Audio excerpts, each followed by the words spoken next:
You're listening to the ESO Network, your station for all things geek.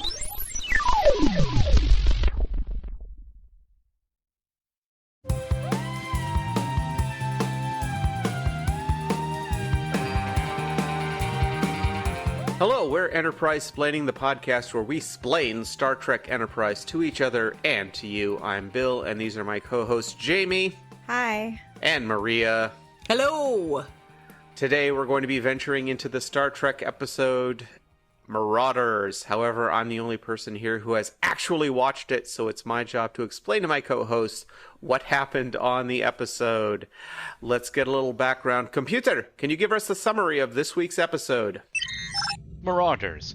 In need of fuel, Enterprise visits a mining colony for deuterium supplies. The crew discovers that the colony is being controlled by Klingon marauders, who are regularly pillaging the mined deuterium. And now it's time for everyone's favorite segment, Two Truths and a Lie. 3 statements, one of which is a fib. Are we ready? I'm so ready. Statement 1. Travis attacks T'Pol. Oh my god. Statement 2. Hoshi reads a dirty book. All right, Hoshi. That seems plausible. Statement 3. T'Pol gets a new uniform. Ooh.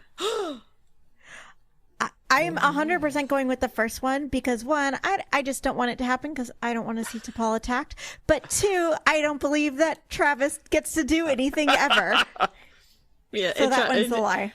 I think I'm with you on this one, Jamie. Travis does not attack T'Pol. It's not his way.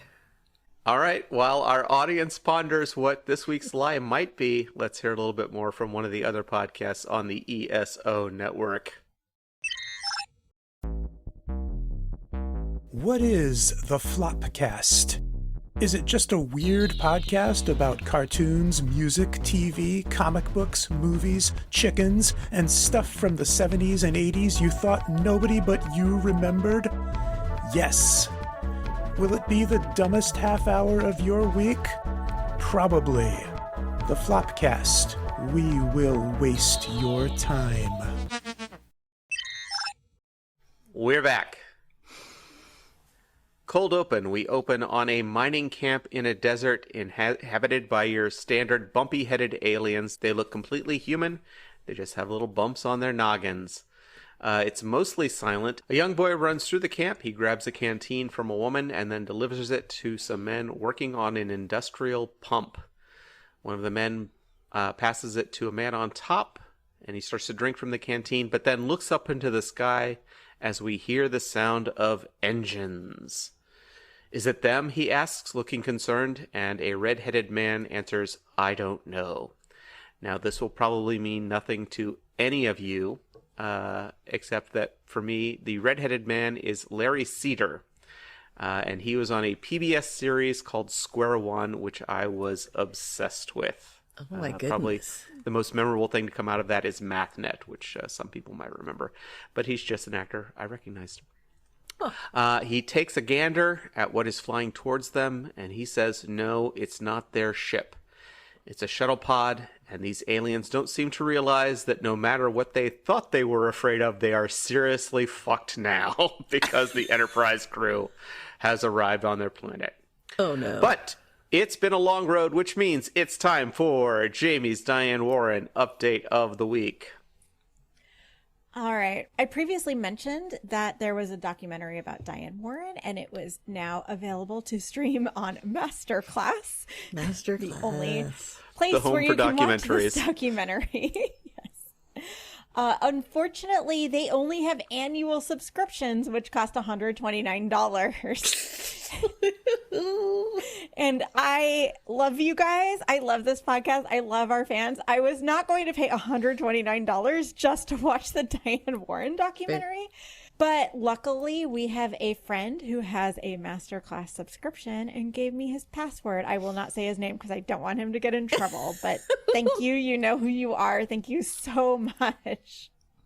So I have now seen this Diane Warren documentary. What? I'm so excited. It's called Diane Warren Relentless. And as far as documentaries go, it was fine. We've been so excited for this for so long. I learned a lot about Diane Warren. It's just Yeah, but how much of it was stuff that you knew already? I mean, a lot of it, but it didn't seem to have any thesis. It was basically just like, wow, Diane Warren, she's amazing and accomplished so much. Was basically the whole documentary. It was a series of vignettes on different topics. So they would be like, oh, okay, right now they're talking about how she has Asperger's. And then like they would have some of her friends and colleagues would talk about how that affected how they worked with her. And then she would have a couple things to say about it. And then they would go on to like talk about something else and then base the same thing. So it would just be like every 5 minutes was a different topic about Diane Warren. Mm-hmm. But there wasn't really anything holding it all together, in my opinion. Like, there wasn't like a story or anything really to take away other than just learning things about Diane Warren. Wild. Yeah, that's interesting. So I have a lot of things that I did learn from the documentary that I really liked. There's so much that I'm going to split this in two. So I'm going to do half of it today, half of it next week, or I guess in 2 weeks. The first thing I learned is that she had at the time of the documentary, a hairless cat named Mouse, which is so ugly, the ugliest cat you've ever seen. And she said that she chose it because it was the ugliest cat she could find. And she also has a bird named Buttwings. Yes. Buttwings? Yes. Nice. Okay. And while they were filming the documentary, the cat died, which was really sad. And then she got a new hairless cat, which she named Rabbit, which I do know because she posts pictures of that cat on her Instagram all the time. Her bird named Buttwings, she did say that she tried to teach it how to swear, but like wasn't successful. What kind of bird is it? Do we know? I don't remember. It's a duck. I'm not a bird person. It is a goose. It was, like, I don't know, like a parrot or something, like one of those or a birds terrible that people goose. have that talk. Yeah. There was also some footage of her rescue ranch. She said that she had 58 animals on the ranch. There were like goats, lambs, cows, pigs, horses that she all saved from like slaughterhouses and other situations. There was a whole section vegan, right? Yeah, she's vegan. And she's like really into like animal rights and veganism. Mm-hmm. As a child, she was a cool rebel girl.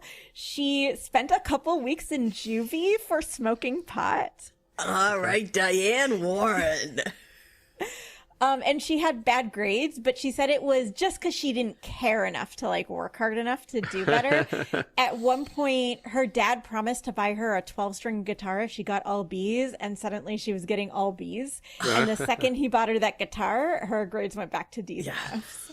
I have never, in all of the things that you've ever told me about Diane Warren, never related more to her than that moment, this moment. Like, that was exactly me. I was like, I could do better, but do I really want to? Probably not. Just don't care. That was not me. I was a straight A student. I'm shocked. So one of my favorite parts about the documentary was they go back and visit her childhood home with her. But the thing is that there's like a totally different family just living there now. So it's like these other people's house, and they're like walking around these other people's homes. That's so weird. So at one point, she's showing them the room that used to be her room, and there's just like some random teenager now that this is like that teen's room. And this teen is there looking very like teenager. I don't care like what these adults are doing. And why Diane are these Warren old people in my room? Told her, this used to be my room. And the teen was like, cool. Great. And Diane Warren was like, I used to sneak out that window all the time at night to go do drugs. And this teen looks at her and goes, I've never snuck out that window.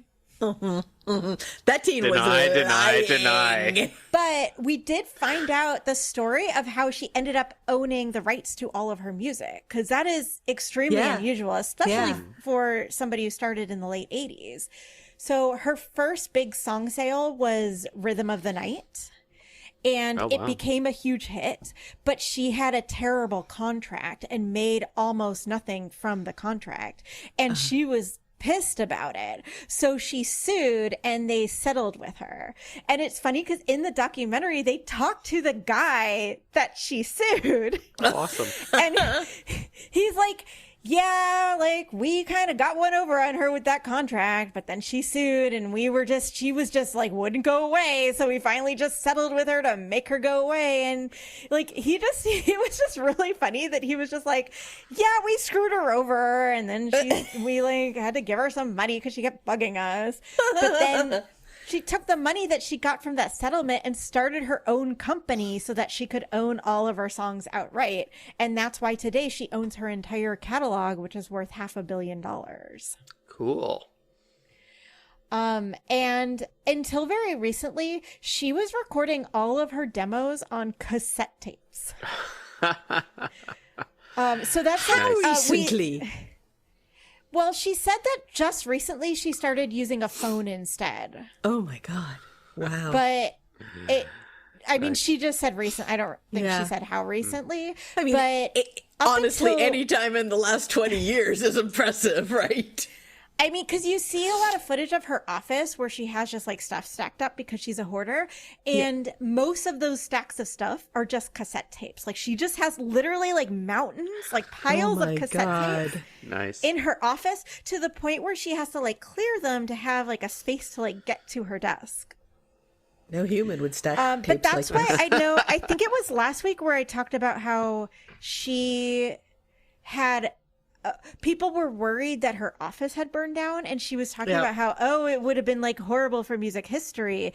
And it actually, like, now that I saw this, I realized like she has all these cassette tapes of all her demos and songs, and they could have just, like, if that had burned, they would have just all burned. She's actually right that all this stuff would have been important. She needs to send all of that to a service that'll digitize it all. Some of her songs take her a couple of weeks of work to write, but most of her songs are written in just a couple days, which does sound about right for Faith of the Heart. That checks out. Anyways, that's what I have for you today, but I've got a bunch more stuff. We will talk about it next week. Nice. Thank you, Jamie. And now a word from our sponsor, Masterclass. Oh, wait a minute. So good, you'll want to steal it. Back on the planet, the shuttle pod has landed. Trip, Archer, and T'Pol get out and approach the camp. Archer and Trip are in their desert gear, and T'Pol has a new outfit. Oh my God, T'Pol desert gear? I cannot wait. Oh my God, I'm so excited.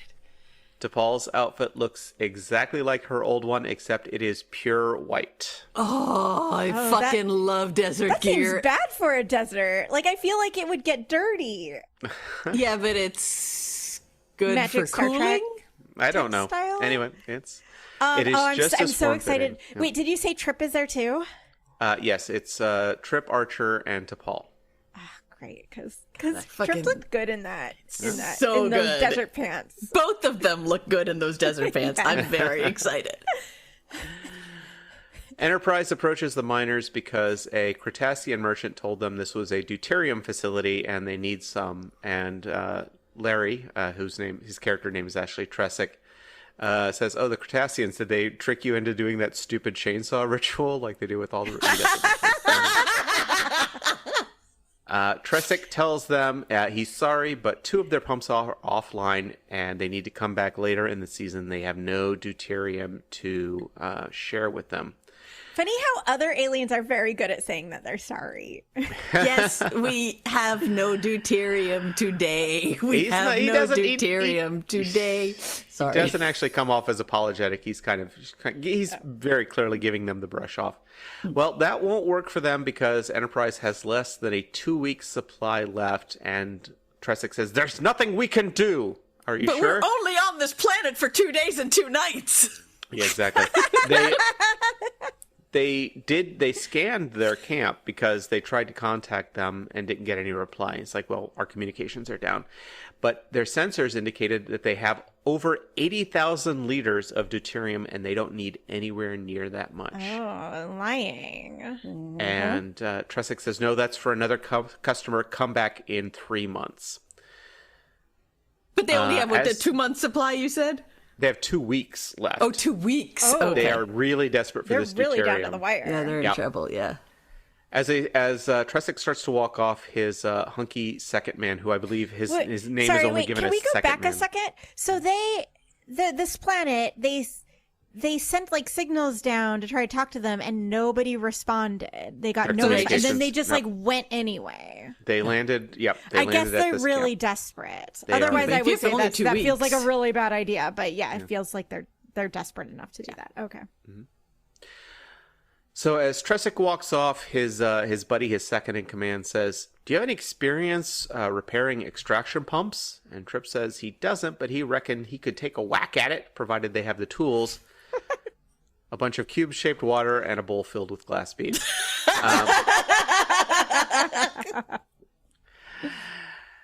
Well, if they can repair the pumps, they might be able to give them the deuterium that they need. Trip goes back to the shuttle pod to get his tools, and he finds the little boy we saw earlier, whose name is Kel, we'll learn. Kel was sitting at the controls, pretending to be a pilot and making pew-pew-pew noises. Cute.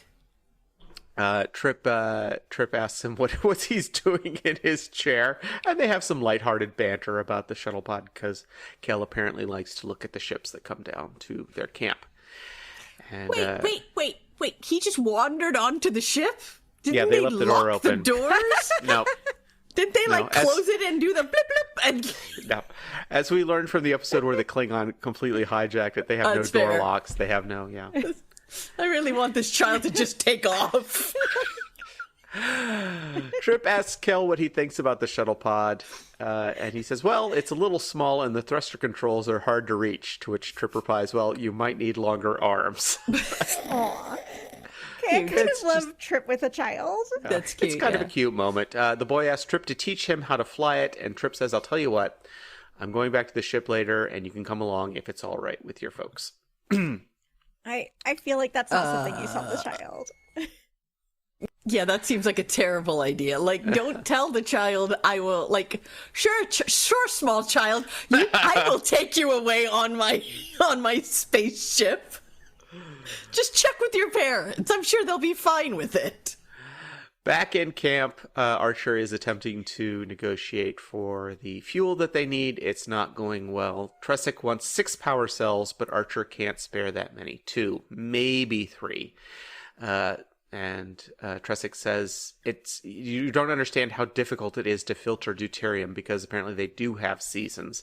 They can only mine for it for 3 months of good weather to pump out all they can before winter. He demands 5 power cells for 200 liters. That's the best he can do. Just then, the curly-headed woman that we saw earlier chips in. Our medical stores are running low. Maybe 4 power cells and whatever medical supplies you can spare, if it's a deal, if they can repair the pumps. And Tresic insists that the Enterprise has to leave in 2 days with or without the deuterium. Well, why? He doesn't say. It's all very suspicious. Okay. We are back on Enterprise, and the woman is in sickbay staring at some kind of starfish or perhaps a face hugger that Phlox has in one of his little terrariums. It's literally just pressed up against the screen with, suckers on it. And Phlox says, it's yours if you want it. And she says, I wouldn't know what to feed it. And Phlox says... Because they wanted medical supplies. Phlox is like, I got this creature. Would you like this? That's so funny. Well... Great. Phlox replies that her needs are simple, just a little broth when she's not working. Working? Yes, she ingests a little blood when she's healing injured arteries. And then the woman, clearly with a little bit of fear on her eyes, goes, thanks, I'll just take some vascular adhesive. Just give me some Band-Aids and we'll call it even. As they're, She's like, I'm starting to regret asking for medical supplies. I thought it was gonna get the good drugs here. I wanted some freaking opioids, and you're giving me a fucking Yeah, where's the oxy? octopus. Yeah, really. Oxy, not octopus. Excellent joke. Phlox offers her, as they're packing up the supplies, Phlox offers her, it's some sort of plastic. It's hard to describe. It looks like a gun/frame or something. It is apparently an auto suture, which he's just going to give her since she doesn't have one. She's like, no, it's too expensive. I can't. But Phlox insists. Phlox looks at the equipment that she's taking and notes that mining must be more dangerous than he thought, since some of this stuff is used to treat plasma burns. And she says, well, deuterium can burn almost as hot as plasma. And Phlox, sensing something, he goes, is anything wrong? And she says, no, in a completely unsuspicious manner. I have a prediction. Are they being, like, hustled by a larger, more powerful race that comes in every year, takes all of their deuterium, and if they don't do it, they'll kill them all? And then the Enterprise is going to have to, like, do an A-team where they, like, prep for them because they're going to show up in 2 days, and so they're going to set up all of these little, like, A-team bombs. Like, sorry, I just really want to watch the A-team is what this comes down to. No, what I think happened, because I mean, this episode is called Marauders, that these people are not actually the miners, that they've like killed all them. They're the Marauders. So they've like come down and like killed all the actual miners and like taken over. I like it. Good guesses. Let's see what happens here. Back on the camp, Archer and T'Pol are walking around, and it all looks kind of shabby. Archer asks T'Pol if the other mining colonies she's been to are this rustic. Things are falling apart, and they're missing basic supplies. Deuterium is highly valuable, after all. Also, they need the pumps fixed in 2 days, and something just doesn't add up. We cut back to Enterprise, where Malcolm and Travis are on the bridge. A ship has just dropped out of warp. Hoshi speculates that it's more customers. Travis runs a scan and detects 12 biosigns, all Klingon. Klingons. Episode. There are literally Klingons on the starboard bow. Back on the planet, Trip has fixed the pump. Tresic calls Second Man, his actual credits in the caption, and announces that Korok's ship is here early. He tells them to secure the pumps and get everyone inside. Everybody is just like, it's like roaches when you turn the lights on. Everybody is scattering. Smash cut to the inside of a tent where T'Pol says to Tresic, surely they realize you have other customers. No, the Klingons feel they have an exclusive arrangement, and if they find out anyone else has been here before them, they get very angry. Maria was right. Yeah. Tresic says to Archer, please don't get involved. Archer's 100% And going Archer to says, get involved. okay, fine, and leaves. Archer does not like this, but he calls to Malcolm and tells him to adjust the orbit so that the Klingons won't detect the ship. Smart. We do finally see the Klingon ship. It's a kind we haven't seen before. It's not a battle cruiser. The Klingons beam down to the planet. Now, this is something we're going to notice, is that the Klingons exclusively beam up and down. So apparently they are more trusting of their transporter technology. And there's a small crew of them. They make a big show of what great friends they are with the miners. Oh, my good friend, we're so glad to see you again. It's that, that vibe there. Tresic explains that they're earlier than they expected. They've had trouble with 2 of the pumps, and Korok says, I don't care. My crew is hungry. Let's have food and drink. And then Tresic finally comes out and says, we don't have all the deuterium. We did our best, but we need more time. Korok says, you've had enough time. We'll take it all now. And Tresic is like, well, we don't have it. And he knocks him down. And then Second Man rushes in to protect him, and he gets knocked down too. Archer restrains Trip from running out to give them the what fur. And Korok says in his best slimeball boss voice, I can get deuterium anyway, but I come here because I like you when you show me hospitality and respect. Oh my god. And then the Second Man says, you take everything we own and you want us to respect you. Korek says, "I'll give you 4 days." Then the Klingons beam out. They don't bleam out. A-team booby traps! A-team booby traps! Come on, it's gonna happen! It's gonna happen! I feel it! Archer and crew rush over and cart the quote-unquote injured man inside. He basically has a cut on his cheek, and everybody's acting like this guy's had his arm broken. The female doctor does the bit where she's pretending to treat the wound, but really she's not trying to screw up the makeup. She's like dabbing around the wound. So you know what I'm talking about, right? She doesn't try to wash any dirt or sand out. She doesn't apply pressure. She's just dabbing around the wound. Second man spills the beans. The Klingons show up, take almost all of what they have, and they manage to mine just a bit more that's low quality to survive with. They don't really explain if the Klingons are straight up robbing them or just paying them like very little money. Otherwise, why don't they just leave? They said they are only there 3 months out of the year anyway. Like, why go back? No, the they only implication can mine 3 months out of the year. The implication is that they the live whole on year. the planet. They just go someplace else. This is Seven Samurai in space. Yeah, 100%. They ask why they don't call their homeworld for help. It's too far away. And Trip says, "Well, don't you have weapons? How many Klingons are there?" And they say, "Usually 7. 7, says Trip. "You've got them outnumbered 10-1. And then But they're minors, But they're Klingons. and they don't have weapons. Tessic steps up and points out that Trip has obviously never seen a Klingon in battle. They tried to stand up 3 seasons ago. 5 miners died fighting them. Then they killed 3 more just to make a point. Yeah, they don't have the same technology. Plus, Sure. the Klingons could come back with more people. Like, if the Klingon ship doesn't go back, yeah, just asking that question is like stupid. Sorry. We're gonna get into that because there is actually this is actually answered to a certain point. Archer says maybe there's something we can do, and no, says Tresek, take your 200 liters and go. The Enterprise crew starts to walk back to the shuttle, very sad, and then Trip turns and sees the boy, and turns back to apologize for not giving him that tour of the Enterprise. The kid asks if the Enterprise has weapons. Yes. And he goes, they could have fought the Klingons, because as I said, this is not a battle cruiser, and it only has a complement of 12 crew members. So why didn't you try? And Trip says, it's not that simple. And my reaction is, oh, so now they found an alien race that they won't indiscriminately kill, and it's the fucking Klingons. Yeah, seriously. Like, Archer's killed 12 people without even thinking about it before. Like, by accident.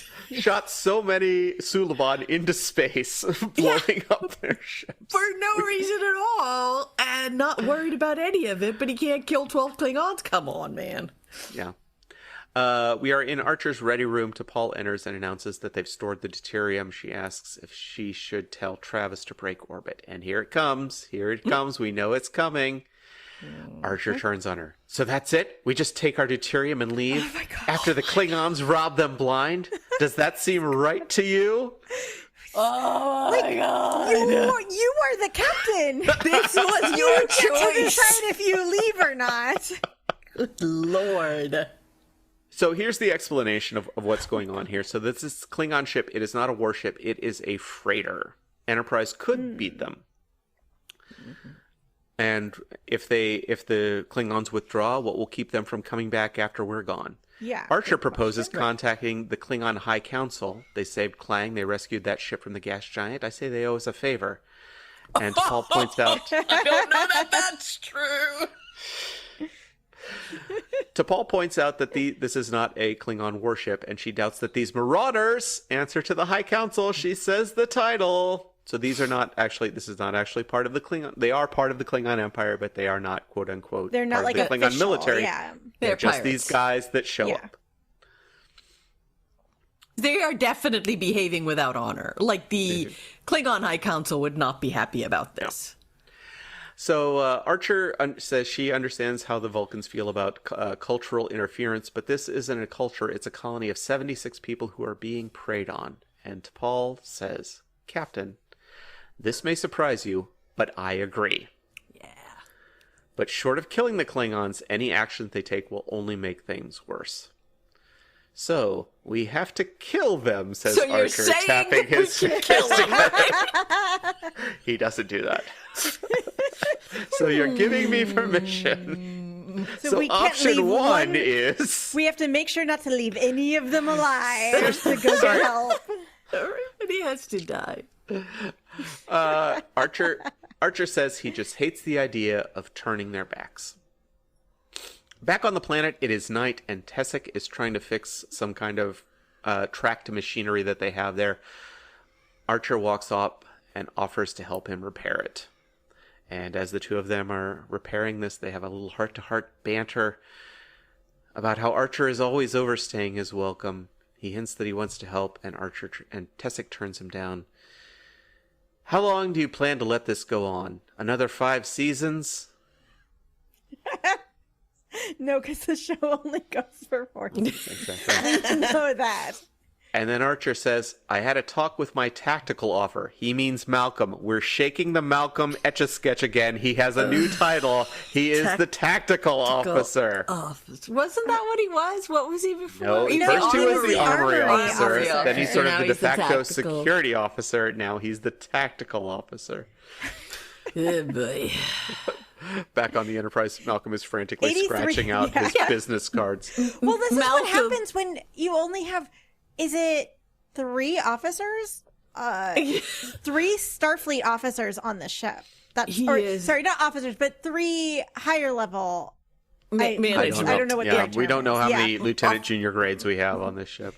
No, because we know because when Archer, Malcolm, T'Pol, and Trip are not on the ship, Travis is in charge. That's a that. good point. That's a very good. That's true. There's nobody else above ensign level on this ship. Malcolm is a man of many titles and no capabilities.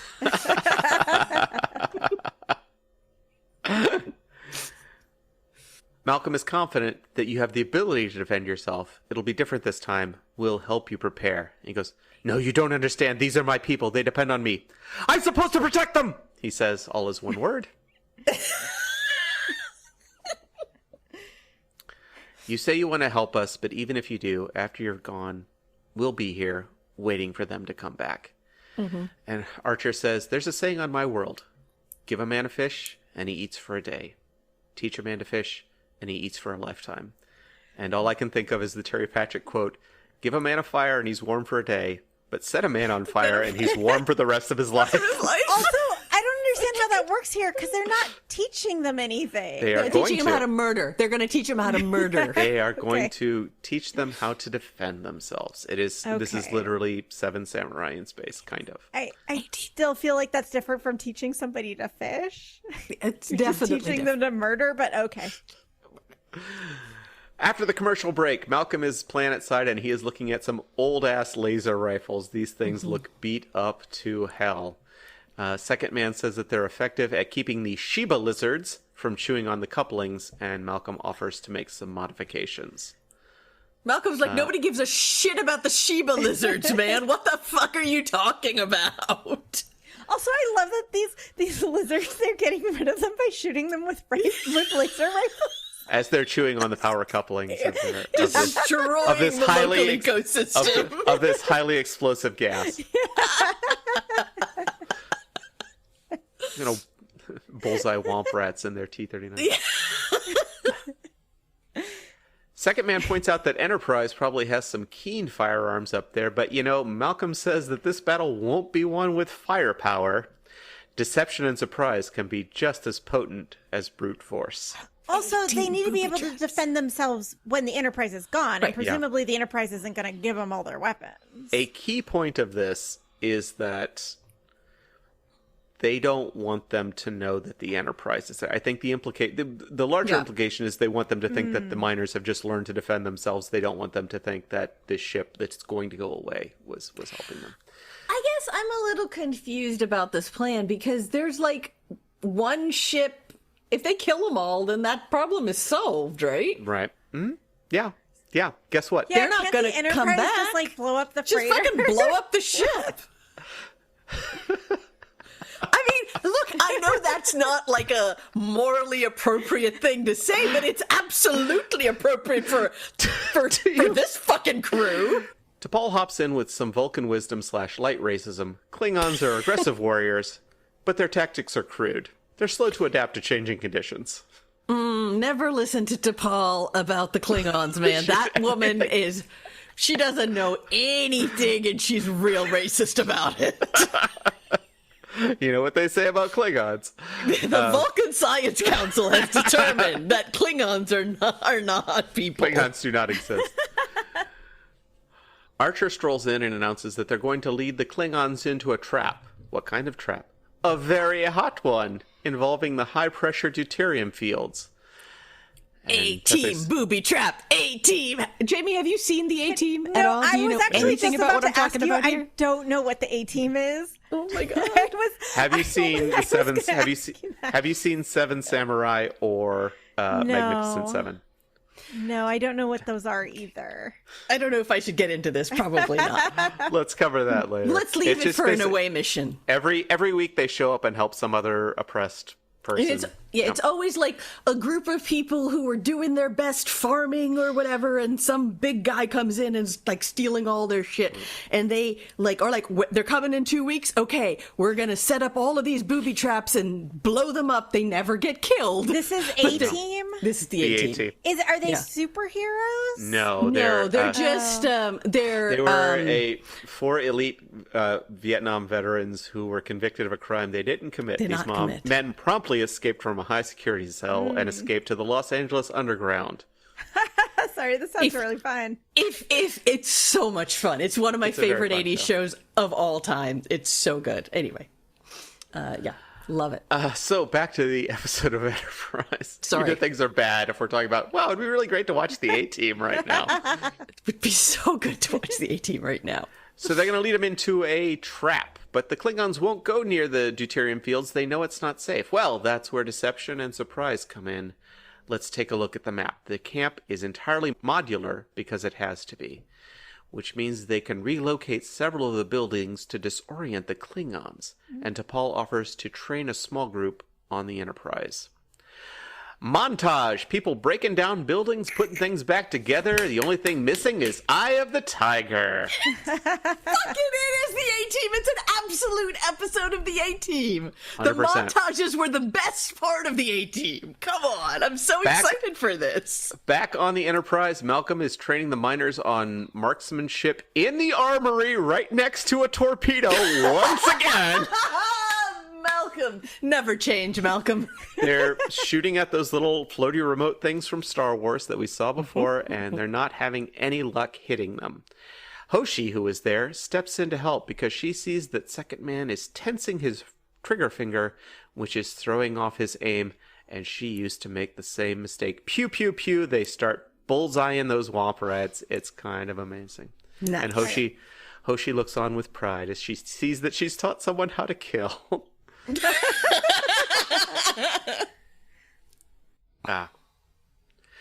Trip checks in with Archer, who's helping with the relocation of all the buildings. Everything's almost in place.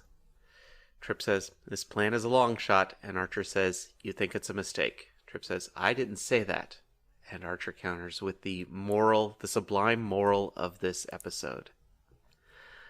I've never liked bullies, not on Earth and not out here. That's it. That's the summary of why they're doing everything.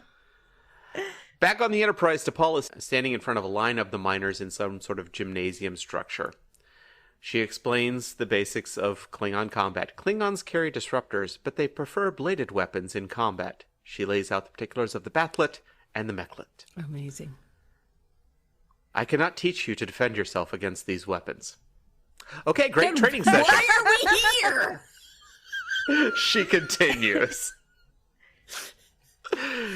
The Vulcan martial art Susmana takes years to master, and we only have 3 days. And 3 nights. I was waiting for Rue to say that, but she didn't back me up. I'm sorry. You can do it It's again okay. and I'll do it. No, that's quite right. But you can teach them a simple defensive technique.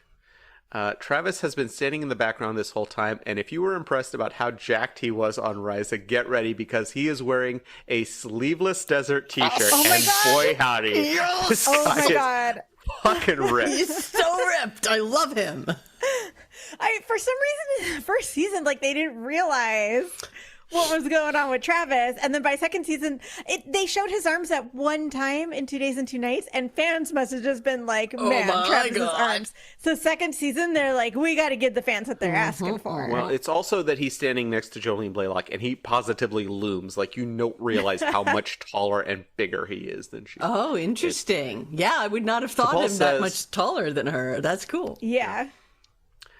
T'Pol says, I do not have a bathlet. So she hands Travis this gigantic black padded bat.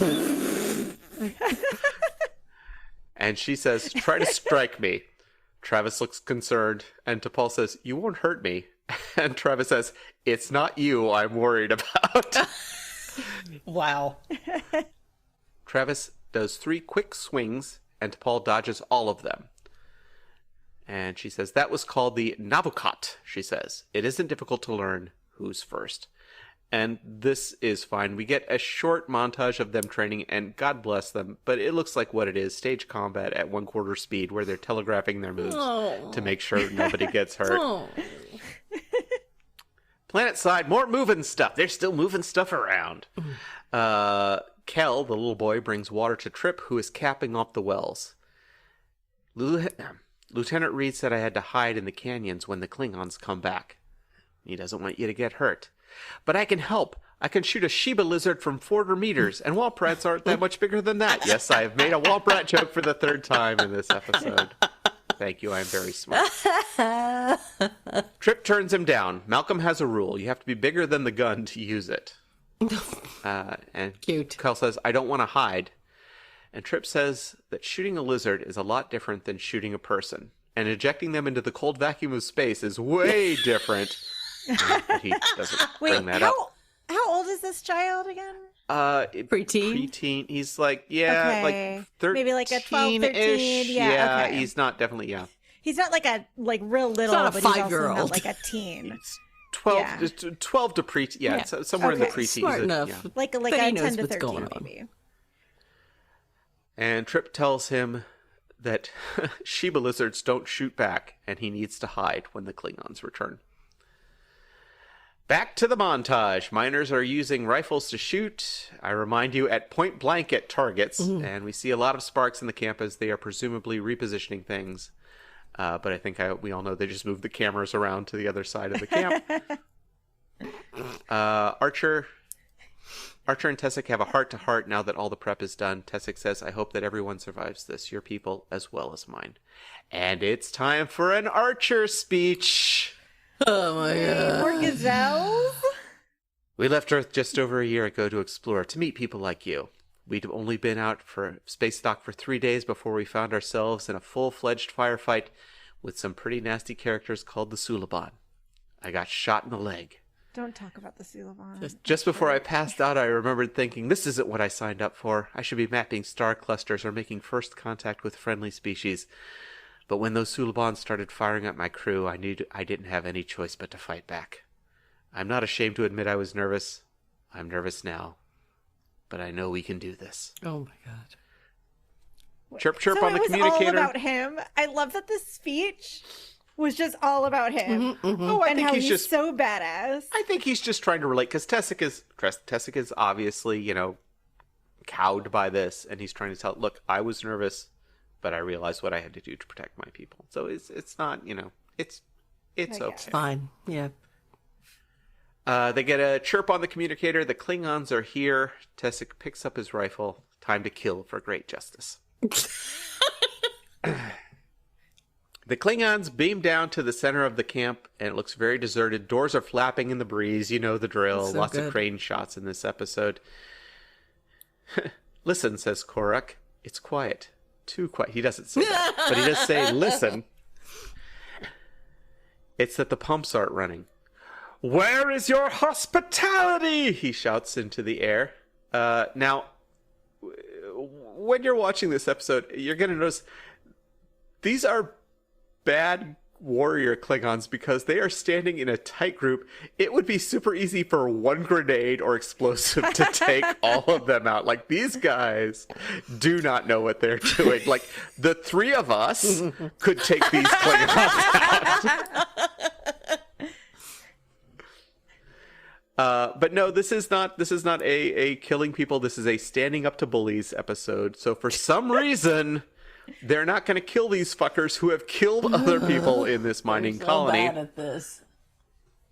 Karak demands the miners show themselves. They get no answer, but they hear a noise to investigate. They run all around, and then we hear someone making the classic fake bird call noise. Like an Exactly. owl. Like an owl. And then that person runs off. The Klingons follow them in a straight line, and one runs straight into a tripwire that knocks him over. So it's basically like Home Alone at this Essentially. point. Yes, Yeah. exactly. Like, because there's no one's actually going to die. They're just going to get like beat up with booby traps. That's right. That's right. And then at the end, the father of the mining camp shows up and goes, Jesus, Mary, and Joseph. The Klingons are confused for a moment, and then Malcolm starts sniping at them from an overlook. He doesn't actually shoot them, he shoots around them. They scatter to take cover. This will cost you more than deuterium, yells Karak. And a female miner sneaks up on a Klingon and throws a rock at his head, which gives him amnesia. And no, that's not what happened. He just turns around and chases her. He swings at her with his bathlet, but she had 3 days of training and dodges his widely telegraphed moves. Another Klingon is exploring the camp, enters an apparently empty tent, and while he's leaving, Archer makes a coughing noise and then hits him in the face with a club. Wow. The guy was literally about to leave the tent. The Klingons, having learned nothing, gather up again in a very tight group back in town, and because they're out in the open, they get shot at again, so they scatter again. Oh my god. These are the Tessic worst gets Klingons. They're terrible at this. Tessic gets cornered by a Klingon, but Tessic uses the triangle key to dodge all three attacks in his combo chain. And then we hear, hey! The Klingon turns around, and suddenly someone runs up, dressed as a miner. It is T'Pol, in dirty olive drab clothes, and with, yes, a headband to cover her ears. Of course. She kind of looks like Vasquez from Aliens. Uh-huh. Yeah, I can see that. And so I think, I don't know if we've had a really good fight sequence in Star Trek. It's mostly people rushing at each other and knocking them down in all these sequences. But when T'Pol walks up on this Klingon, she kicks the living shit out of this guy. She is doing spin kicks, leg locks. She steps on the battlet, and then when he's down, she boots him to the head to put him away. I love that she is the only one who is honestly like doing this. Like, she is in. She's taking all of her anger at the Enterprise crew out on these Klingons.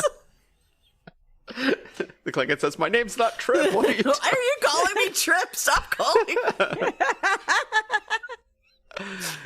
So we get more hit and run attacks. The Klingons are just basically reacting to everything. They keep, running off as soon as the miners keep running off as soon as they do one attack. I love it. The rest of the Klingons show up, revive him, and they are still standing in a tight-knit group. One of the underlings spots a miner who runs off. He's about to take a disruptor shot when Korak says, "No, don't. You'll kill us all. Those wellheads are under great pressure." Apparently, they haven't sussed to the fact that the mines have been moved. They see that they are hiding in the dirt like Targ, which is to say, taking cover in an elevated position where they could easily kill you all. But okay, Dahar, Master. All right. The Klingons begin walking slowly and in open terrain towards them. Korak vows to kill another four, perhaps the boy as well. And you know what? I really want Worf to beam in here right now and just school these Fucking fools. slap them. Fucking murk them. Just I feel like these are definitely like the reject Klingons. Like that's why they have to be pirates. And it seems like they're coasting on the reputation of Klingons. Right. Meaning like, 100%. we're Sure. Klingons, be scared. And then it scares everybody into just giving stuff up. But actually, like, they don't even seem to know how to fight. Yeah, they're literally like, do you know who I am? I am a Klingon. Yep. Be scared. That is definitely the vibe. Nice. The entire colony of miners plus the Enterprise crew is up on the hills. They're watching these fucking idiots walking slowly towards them. But there is a problem. The Klingons are not close enough to the trap they've set, to which I wrote, well, just shoot them with guns. Fucking You have them. They even have stunners. Yeah. So they have to change their positions. The Klingons see them moving and for some reason throw down their bat'lets and draw disruptors to chase after them. What?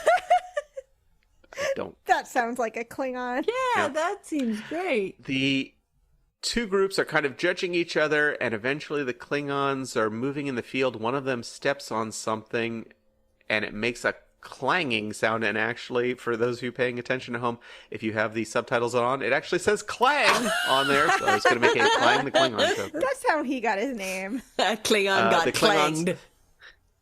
The Klingons are slowly walking towards the big red X with a sign that says Free Bird Seed on it. He notices that there is a piece of metal sticking out of the ground, and he says something like, well, that shouldn't be here, which to me says a landmine, but what do I know? I'm not a Klingon. Good lord. They're finally close enough. The crew sets off the explosions, which form a ring of fire around the Klingons, and which I remind you burns as hot as plasma, but they're Oh my A-okay God. for right now. Wow. Tessic gets the go-ahead from Archer and moves into the open, and the Klingons take aim, but he says, I wouldn't do that. There's 2 more wellheads by your feet. Leave or we'll ignite them. Korak says, you'll live to regret this.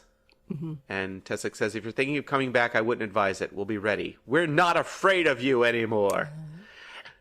Korak makes the, frankly, bitch move of disparaging the quality of their deuterium, and they all beam out. And it's like, just fucking kill them. Just fucking kill. Yeah, this is literally Home Alone. This is so stupid. The miners are happy that they've won. I just want to say, like, you know, this isn't the only place that these Klingons are, like, doing this to. They're probably doing it to a whole bunch of other little Just kill them. Just kill the fuckers. These guys are Or, like, assholes. destroy their ship, like, Yeah, just- or, like, destroy their weapon, or, like, something. Yeah, just like, fuck make it them so up. they can't, like, go Yeah. Nope, do nope, this to other this people. This is the episode where we learn to stand up to bullies. Well, last week we did learn how to apologize. We learned how to say I'm sorry. I mean, the previous episodes have been a lot of how to be a bully, so I guess. You know? And that's how we know how you treat them. even Somebody in this ran episode, us off their planet. So. seems like Archer kind of bullied them into going along with his plan. Well, we're going to get to that. We cut to Trip heading into the shuttle pod where Kel is playing with the controls again. And Kel says, I wish you didn't have to leave. Well, that's one of the hard parts about this job, says Trip, but Trip has a gift for him. He hands him a pad that has the schematics for Enterprise, which I'm pretty sure are closely guarded military secrets, Seems Trip. real classified. Real classified. He says, do you think you'll ever come back? And he says, who knows? Our Absolutely engines not. Need a lot of deuterium. Speaking of which, Tessic sees them off with 2,000 liters, but their deal was only for 200. No, our deal was for power cells. You provided much more than that. You taught us the value of killing. No, he didn't. Archer says, have a good season. He and T'Pol enter the shuttle pod, and end of episode. Wow. Episode's thoughts. This was fine. It was a story with a beginning and a middle and an end. It was kind of bland and unmemorable. It was Seven Samurai, except that they aren't hired by desperate farmers. Archer inserts himself into a problem where they actively ask him not to. This is going to be an episode that we're never going to talk about again. And like Sure. on our season finale, when we're looking at episodes, we'll be like, Marauders, what was that one? And we'll be like, oh yeah. And it I'm was, going to the be one like, with oh, that was the colony." A-Team episode, like, for sure. Yeah. Like, literally, in my mind, this is an episode of the A-Team. That's at this point. I do want to bring up that there is a comparison to be made here with the Desert Crossing episode where an oppressed group in the desert asks Archer for help and he refuses like, to get involved. And in this one, the leader specifically tells Archer not to get involved. I mean- and then he... To be fair, they want something from them. Like, they want the deuterium. Yeah. So, like, on Desert Crossing, they didn't even want to fucking be there. But I also think Archer can't deal with subtleties and nuance. Yeah. And in The devil Desert you Crossing, say. that was a nuanced situation where it wasn't clear who exactly was in the right. was an Both issue. sides Yeah. seemed to be doing bad stuff. I understand and it. This is a very like you have the victims and you have the perpetrators. I understand it was an issue of scale. I just wanted to bring this up. Also, this was an issue with... I wanted to start up with... with... The Enterprise approaches another mining colony that they want to go down to. I really thought there were going to be caves in this, and I was going to be like, what the hell? Caves are my thing. But apparently no caves. No, Bill and I have still never gotten a cave God episode. damn, guys. And to your point, Jamie, I said it was interesting to see Klingons who weren't of the warrior class, but were clearly drifting off that reputation. Yeah. Okay. I like it. So, 2 truths and a lie outcome. Neither of you guessed the lie. Hoshi did not read a dirty novel. Oh, That was a good one. yeah, that was though. very good. I assumed that she was going to have to like translate something and not know what it was and then start translating it and realize partway through. Well, my first draft of that lie was going to be that Hoshi reads a novel and imagines the crew acting it out in her imagination. So, yeah. I like it. Porthos, good boy scale. How good of a boy was Porthos in this episode? No Porthos whatsoever. Yeah, that's because we had a whole Porthos episode the episode before, I guess. We did. I don't like it. He's still recovering from his brain surgery. By the way, guys, He's was drowned and that's Ben had We see Band-Aid on his forehead, the cutest. So cute. We see Porthos walking along the ceiling of Archer's cabin, like changing colors and playing into. God, wouldn't that be amazing? God, I would love that. Give Porthos more powers. Saucy section. How sexy was this episode on a scale from the Horta to Nurse Chapel? Choose your own version. This is not a terribly sexy episode, although you do see a lot of people. You see almost all of the crew in sweating in their tight-fitting desert Gear. outfits. I love me some desert gear. Lots of montages of people taking stuff apart, so that was okay. But yeah. Never asked, ever answered for something in the episode that made no sense and was never explained. Why didn't they just fucking kill the Klingons? Just fucking kill these assholes. Nobody cares. Yeah. Technical difficulties, the most technobabble thing from the episode. There was lots of talk of deuterium, which is one of the 2 stable isotopes of hydrogen. But not, lots of technobabble as they try to repair the pumps. And this is the segment we like to call Will's Hollow Rex, brought to you by Eric, where we give our recommendations for non-Enterprise related content that we've been consuming in our holodecks this week. Jamie, what is your recommendation?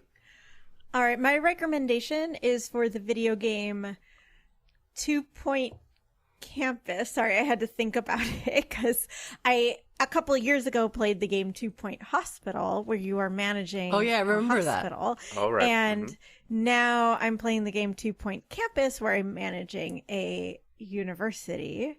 And these games are so much fun. I love these 2 Point games. It's basically like kind of, like a SimCity kind of thing, but you got your university campus, but it's very funny. All the students are like archetypes, and like the goth always will be like, I need a bat poster and stuff. And like your schools are not normal. Like I just finished the spy school, and there's like there's a night school, KNIGHT. Nice. You're training some knights to joust. No, knights. It's like funny and silly, but it's just fun. It hits the like I'm trying to optimize everything and part of my brain. And I'd been because I had a surgery a month ago, and so it was perfect for just like when I needed to sit on the couch for hours and something I could just do for hours and would keep my interest. Maria, what is your recommendation? Well, my recommendation is the animated series Gravity Falls, which is probably 10 years old now, but it's a lovely little animated series about twin siblings who go to visit their great uncle in Gravity Falls, Oregon, which is a place that has a whole bunch of weird shit that happens in it, like yetis and gnomes and all these strange things. And they're going to visit their great uncle who runs a tourist trap called the Mystery Shack. And it is I think it's just 2 seasons and it's super, super fun. But I did want to just do a little bit of a callback to 2 things, to one thing, which was this is a show that Bill had recommended a while ago called Ludwig. Yes. And when Bill recommended it, it was not really available in the US that easily. It has now come on to BritBox and has been picked up by BritBox. Nice. It is the best. It's my favorite mystery show. I love it so much. Gravity Falls for sure, and Ludwig if you like a good, weird mystery kind of show. I just want to add, if we're doing callbacks, the time that I recommended my Monk, but it was just I read my mom's text to me about how great Monk was. I want you guys to know that I have now started watching Monk and it is quite good. Super fun. Monk is super fun. Ludwig, I believe I described it as Monk adjacent, which it very much is. Yeah, Ludwig stars David Mitchell, who I believe is the British version of my husband. Like, they are so similar, it's weird, and it makes me so happy. I love it so much. It's time for my recommendation. You're probably saying, hey, Bill, this episode was basically Seven Samurai, but I don't want to watch Seven Samurai. It's about 3.5 hours long. I want to watch it in English. And no, I don't want to watch The Magnificent Seven. But I do want it set in space like Enterprise, and I also want it to be goofy like Enterprise. So my recommendation is the 1980 American movie Battle Beyond the Stars. Oh. A space opera film produced by Roger Corman and directed by Jimmy T. Murakami. It is a goofy damn ripoff of Seven Samurai, and it features Richard Thomas, John Boy Walton himself, Robert Vaughn, George Peppard from the A-Team. The A-Team! I should have made the A-Team my recommendation. And a talking spaceship. And in case I haven't sold you on this, you're thinking, sounds good. Bill, does the spaceship have boobs? Yes, the spaceship has boobs. Battle Beyond the Stars. Nice. And that's the episode. Thanks for listening. Next week, we'll revisit this episode as a second contact and hear Maria and Jamie's thoughts once they have actually watched it. And in 2 weeks, we'll experience The Seventh, as brought to us by Maria. Mm-hmm. I assume this is about 7 of 9 of the Borg. Oh, yeah, That's definitely. my assumption here. Special thanks to K.O. Myers at Particulate Media for sound assistance, to our friend David for our beautiful cover art, and to John Stephen King for being the voice of our computer. If you like the show, please, please, please take 10 seconds out of your time and rate, review, and subscribe on your podcast app of choice, and tell your friends about it, because we really appreciate it, and it helps spread the word about the show. On the socials, you can follow us on Instagram and Facebook as @EnterpriseSplaining, and on Blue Sky as @EnterpriseSplain, and you can also email us any comments, questions, such as, why did they just fucking kill the Klingons, to enterprisesplaining@gmail.com. We would love to hear from you, and if you want to support this podcast, as other people are doing, I just want to point this out to my co-hosts, you can find us at Buy Me a Coffee as Enterprise Splaining. Thank you so much. Live long and prosper. Bye. Bye.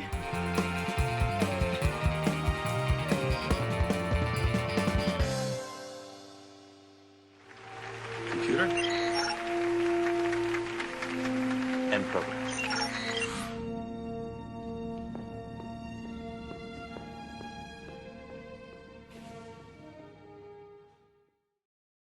You'll never reach infinity. You'll just go on and on and on and on and on. And they would just like do that segment, and they would just like cut back to it and on and on and on and on and on. This has been a broadcast of the ESO Network.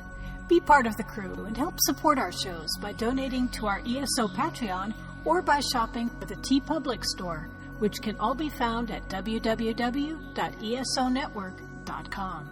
The ESO Network, your station for all things geek.